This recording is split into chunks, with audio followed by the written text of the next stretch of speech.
سلام علیکم ګرانو دوستانو. نن به زه تاسو ته یو ډېر بد خبر درکړم. هسې میراثیانو یو ځل بیا افغانستان په شرمو باندې وشرموو. بیا هماغه زوړ مولا او زړې تراویح سولې چې میراثیان یو ځل بیا په ټیم کې راغلل چې دغلته نتیجه تاسو ګورئ. سریلانکا غوندې ضعیفه ټیم باندې افغانستان بدترینه ماتې خوړلې ده. نو دغې لوبې ته که موږ راسو، افغانستان صرف 115 رنزه ټارګټ سریلانکا ته ورکړی ده. دلته وګوره، د میراثي ګلبدین یې راوسته، د ځان لپاره یې 12 رنزه وکړه په 14 بالو باندې، او ټول ټیم یې غرق کړو. هغه وخت کې دته په کار و چې شپږیزې یې وهلې ولې.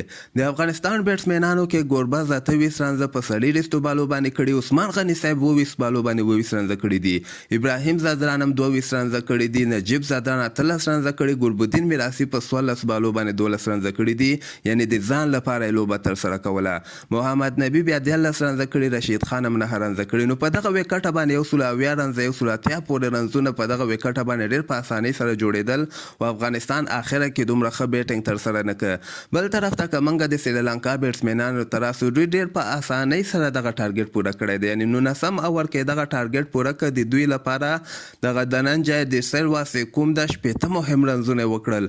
راجا پاکس هم ورته 18 رنزه کړي دي، چاریتا اسلانک هم 19 رنزه کړي. نو مسخت د خبرې دا دلته د افغانستان بل میراثي که زه تاسو ته وښیم، فرید ملک صاحب په 2 اورو کې 25 رنزه ورکړي دي، او دې نه علاوه میراثي ګلبدین بیا یو اور کې 12 رنزه ورکړي دي.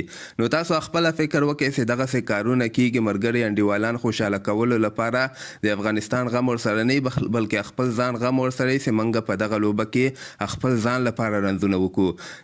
نور د افغانستان بالرانو کې فضل حق فاروقي 3 اوړو کې 14 رنزه ورکړي، مجیب بیا ښه اوړونه کړي، 4 اوړو کې 14 رنزه کړي، رشید خان هم 4 اوړو کې 11 رنزه ورکړي، 2 لوبغاړي اوټ کړي. بل یو لوبغاړی هم دومره خاص بولینګ افغانستان ته نه ده ترسره کړی.